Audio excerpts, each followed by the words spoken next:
Welcome, everyone. All right, we're getting started. And my name is Renato Bonomini. I'm with ContentWise. I'm Vice President of Technical Services. And today I'll be talking to you about the driverless TV user experience. I'll try to be as quick as possible so that we'll room for questions later on, or if you want just roam around and have lunch or anything else, just let me know. If you have any questions, just stop me anytime, and if I don't like it, I won't answer.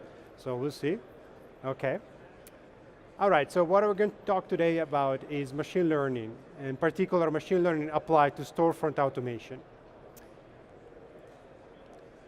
If you think of where we have been so far, where we are really today in terms of TV experience, you might be familiar with the usual EPG that shows up when you turn on your TV at home. And you turn on your EPG, your program guide, and it's very classic. Everyone knows about it. It has a list of what's going on tonight and timings and so on. But it's kind of boring. So the experience from a user perspective is sometimes very confusing. It's hard to find things. It's very difficult to navigate, to browse.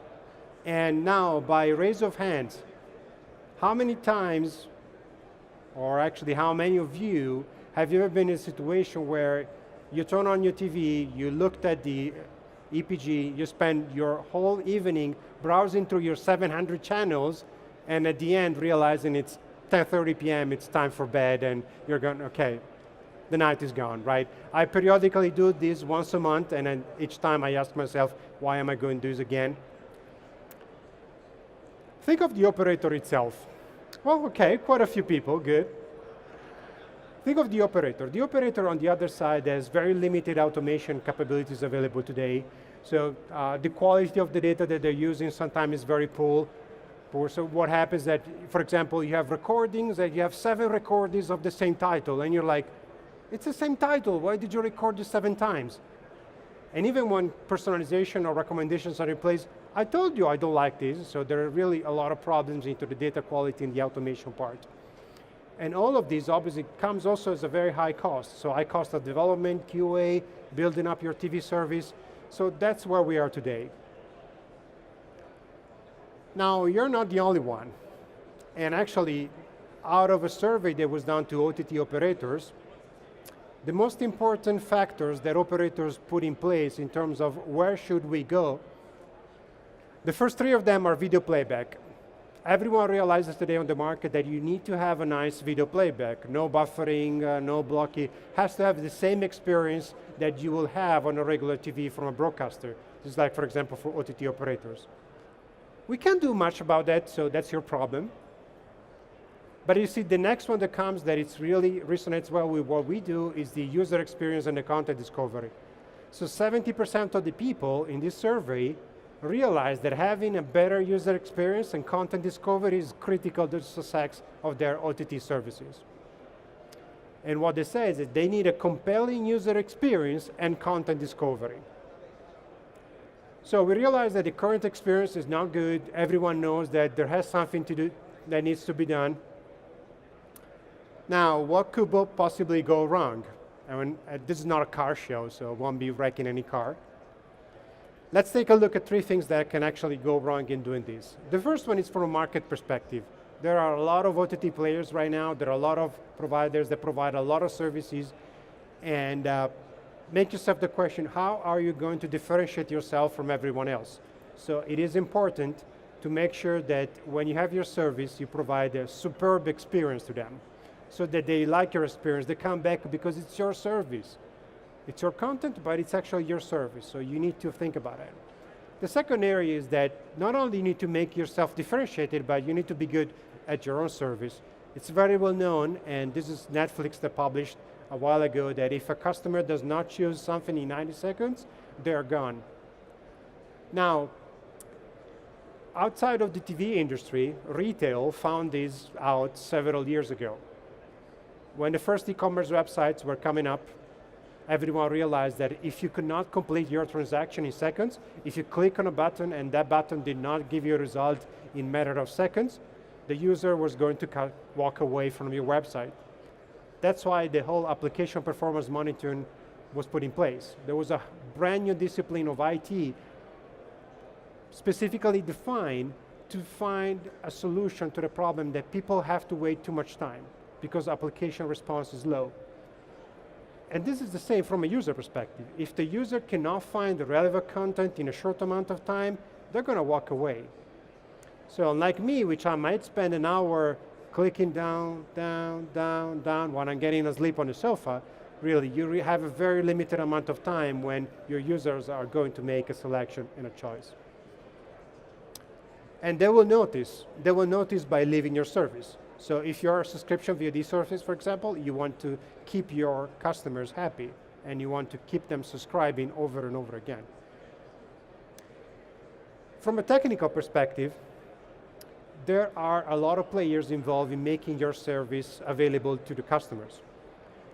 You have UI developers, you have integration plumbers, the people that put all of the system together, from the data warehouse to the billing system, to the delivery system, to the network, to CRM.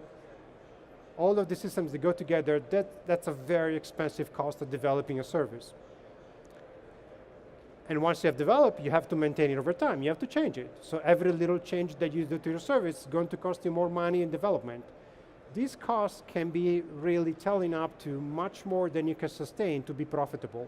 So I just heard a couple of minutes ago that a company up in the UK, they spend 5 million developing a new service and it's never going to market. So they spend 5 million just in developers and it's never even going to market. So these are the things that can actually go wrong. Now, where ContentWise comes in place, it's with this next generation user experience automation software, and very usually we call it UX. So I'm going to say UX a few times, and you're free to throw me a bottle of water if I say UX too many times. First of all, at the center you have, once again, the user experience. On one side you have automation for the user user interface, which has to be adaptive. For example, if I log on to the system, I'm going to see the choices that are most relevant to my user. It has to be self-tuning. If over time I've developed a passion for a certain genre or a certain director or actor, the system should tell me more about that actor. It should know more about myself. It should be personal. For example, if I log on to the service, how the user experience and the user interface look like should be associated to my own person. It should not be what everyone else gets. From an operator perspective, this is where the industry today is extremely immature. I've been with ContentWise, which is part of Moviri Group, for about 10 years. And I've always worked in enterprise IT and also in ContentWise, but I've done a lot of work myself in enterprise IT. When I started working a lot in the TV space, I realized that from a maturity perspective, there could be a lot more done, which is already done in enterprise IT, for example. So what we're doing here, we're taking our experience in the IT enterprise in terms of automation, improving how operators actually can operate, and giving them these abilities, what we call superpowers, to enable them to do better. And to do this with lower effort, with automation, and in particular with evidence-based marketing. So it has to be testing oriented. So that if you're not sure whether pink or red or blue is the best color for your homepage, you can actually test it out with A/B testing and see what works better. Now that's still an example, but what we essentially say at the end is that we take what is available with machine speed, with the automation part, what is available with you, with the human ingenuity, and we put it together to say human ingenuity at machine speed. What happens most of the time right now, today, at organizations, is that we have machine ingenuity at human speed. That's a little bit of a problem. So we want to make sure that you as an operator put your head in your business. You worry about making sure that your service is differentiated, is better than anyone else. You do what you're doing at your own business, which means that you craft your service in the best possible way and everything else is automated. For example, if you are an editor and the Oscars are coming, you don't want to create a list of new movies for the Oscars coming, post it on the main storefront, and then comes the highest paid person in the room and tells you, no, this other movie must be in the first poster in the user interface. What you want to do is you want to let the system understand what's best for the user who's currently using the system, automatically tuning the recommendations and what's being displayed in the content by the user taste and user preferences. At ContentWise, we do this in 3 different areas. The first one is we automate the digital storefront. As you can see here, for example, these are a couple of examples of digital storefronts. We have one on a tablet and one on a web-based applications.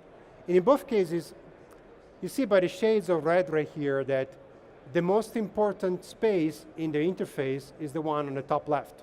If you scroll on the right or if you scroll bottom, things become less relevant, less important.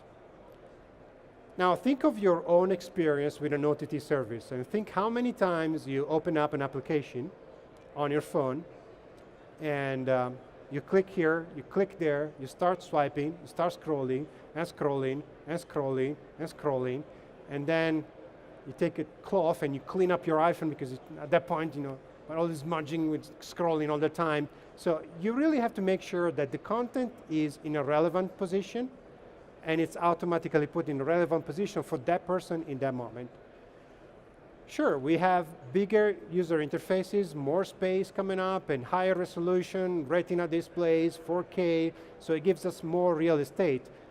But the real important screen real estate is the one that matters, is the one in top position. So what we want to automate is the fact that the content goes in the right position at the right time with the right person. The second area that we focus on is making sure that we deliver an experience which is based on the person in front of your service. So for example, if you're Karen in Florida, you might get one user interface. And as you can see here, it has one specific look and feel. If you're Francisco in California, I got you switched, you will get a different user experience. So what we can do with ContentWise, we can target customers depending on their demographics, depending on the context, and we can decide that each user gets a personalized experience, a different UI, a different set of content, any time of the day, any context they are. For example, they are on an iPhone and they are on a 3G network, or they are in their home and they are on a broadband connection, they might get a different experience, and we can do that automatically, so you do not have to change and say, what if this user, this is all automatically done. How this is done, this is essentially where you as an operator receive these superpowers that ContentWise enables you to define the recipe. Now, the title of this session is indeed driverless. That takes from the example of a driverless car. With a driverless car, you set the destination, you tell the car, I want to go there, and by the way, I want to take the scenic route. So don't take me on the highway, I want to see nice scenery. And the car is going to drive you there. You're not going to spend your time at the wheel, so you set the destination, and the machine takes you there. This is what we do here. We essentially give editors, marketers, product owners, service owners, these superpowers that enable them to set a recipe. The users of your service will bring the ingredients, and ContentWise will cook a meal for them. So no longer you have to spend all of your time making sure that your editorial choices, your marketing team, target, do create a lot of things, but they can actually decide recipes which automatically are fitted by ContentWise to the people that are using your service. And if people change their preferences, if you did not know your subscriber base, the system is automatically going to self-tune and adapt to how they behave. So that, for example, you can set recipes such as a movie starred in a location shot in a year, and this will become movie shot in 2000 in LA. That's a marketing genre that doesn't exist in your metadata. We can actually create it on the fly. Some of the use cases that we enable, and some of the benefits that come from use cases, are, for example, next to play and binge watching. This is very commonly one of the use cases that is mostly adopted by the industry to make sure that users are going to be attached all day long to your screen and they're not going to go away from your service. And why is that? Because you always provide the next relevant content. You never stop providing something new, which might be the next episode, it might be a different series, it might be a different type of asset, but you always provide something new to them so that they can actually come back. If you are AVOD, for example, this might be more advertisement. If you are subscription-based, it might just mean that they come back to you. Another use case, for example, is making sure that when this user opens up your service, they get all of the relevant information right away. They don't have to open, click, swipe, scroll, click, swipe, scroll, swipe, scroll. I'm going to get it all over again. So they get all information right up front. Why is that important? Shorten time to content. We was previously making an example of retail. We found out very quickly that you have to enable your customers to make a transaction very quickly. The same here. They have to make a choice very quickly. Otherwise, they're going to go somewhere else. Some of the use cases which are common in the recommendation engine spaces, similar or related content. For example, your users will find that you have a much better catalog than they actually knew about.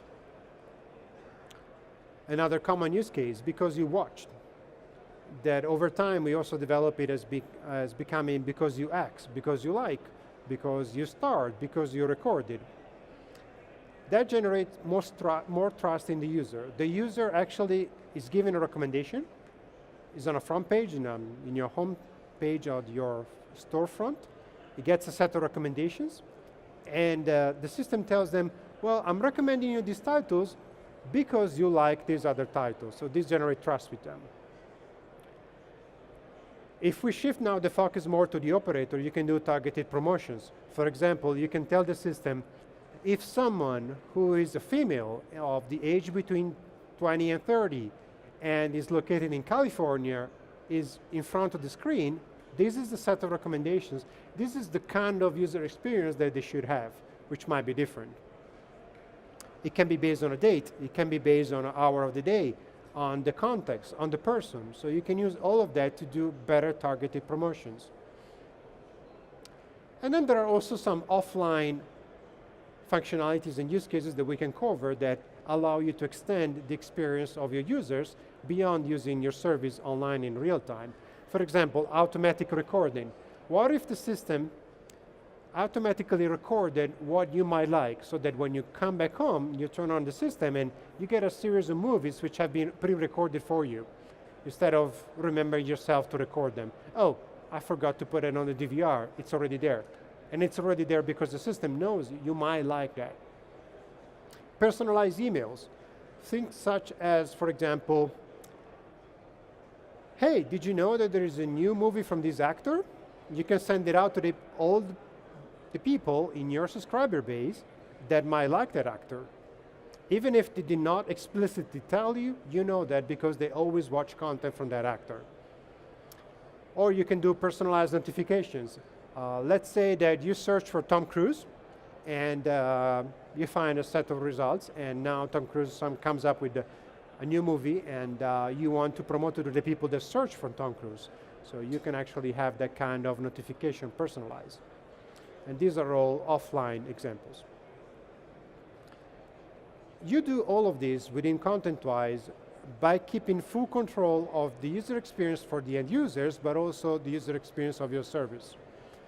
So for example, this is a screenshot of a service, one of our customers, which you see the traditional look and feel with one carousel on top and a series of stripes which contain different content. Like for example,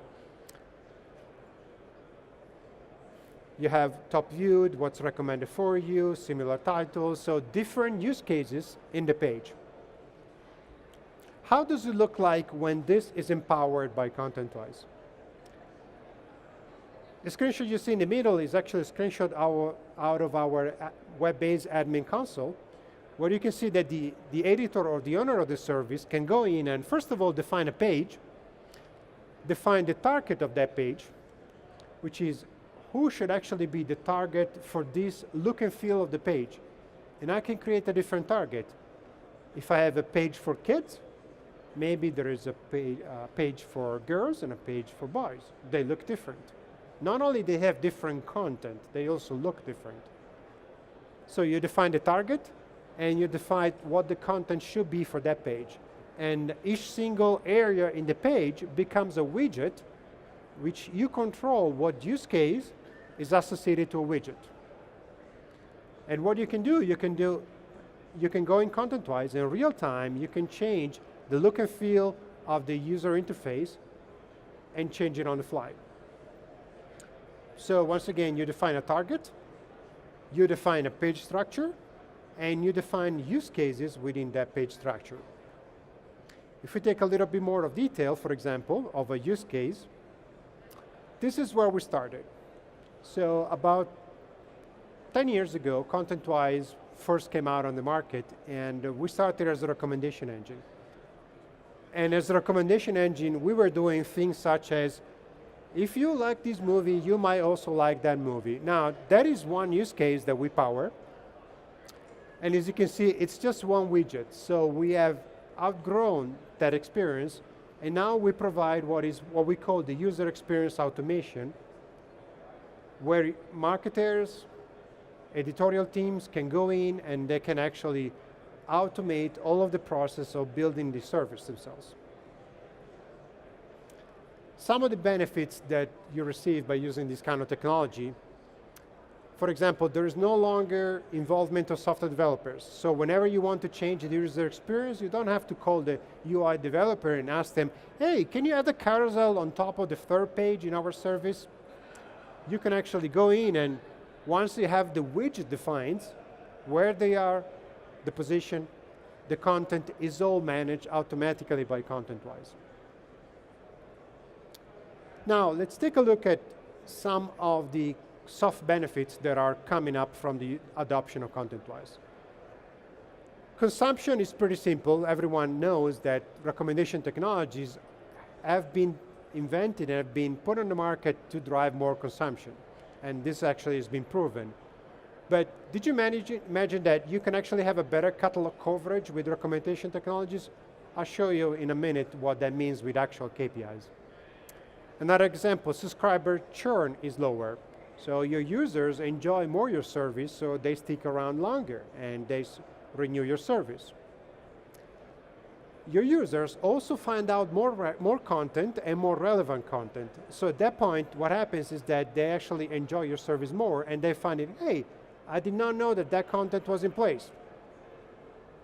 Which means that they end up using your service more, so the ARPU is higher, and revenues from transaction VODs are also higher. Premium channels get a better view, so you can actually do upselling rather than doing upselling, which comes in place with the traditional browse, browse, browse, swipe, swipe, scroll experience. And the most important thing from a marketing perspective, your users are going to have more fun and they're going to talk about it so that you can differentiate yourself from everyone else. If you look at some of the KPIs that we receive out of our customers, this is an example where the blue one is without ContentWise, no personalization, and the orange one is with ContentWise. And as you can see, for example, the number of pay-per-view purchases in this case is significantly improved just with personalization. Not only the number of purchases in this case, but also the average revenue per transaction has increased. And that is because not only we can make better content available, more relevant content, but also we can tweak what kind of content is actually being displayed so that we can do a better job at doing upselling. From a different perspective, the catalog, we can also improve the content catalog coverage. What does that mean? For example, let's take a look at the worst case. Movies that only had one playback in the history of these two different customers. And on the other side, not to be so pessimistic, but movies that had at least 4 playbacks. There's one alarming thing here. Let's see who can actually find that out.